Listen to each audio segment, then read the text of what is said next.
guys for today's video guys. Good morning sa inyong lahat. Samahan nyo muna ako magluto ngayong morning dahil maaga kami aalis.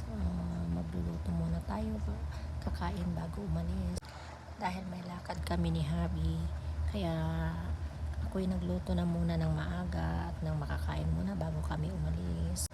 Sana magustuhan nyo ang video ito guys, paki-like and share, subscribe na rin.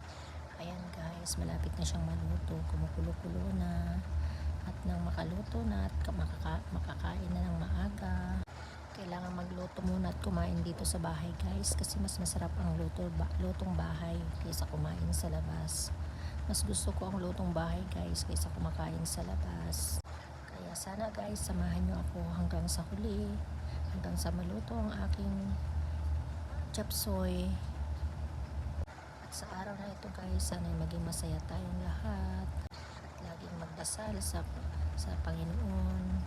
Sana'y gabayan tayo sa araw-araw ng ating buhay. Ayan guys, malapit na siyang maluto. Malapit na rin kaming kumain dahil kami aalis. Kaya samahan niyo ako guys kahit saglit lang hanggang makapagluto lang ako ng chop suey sa agahan. Maraming salamat sa inyong panonood.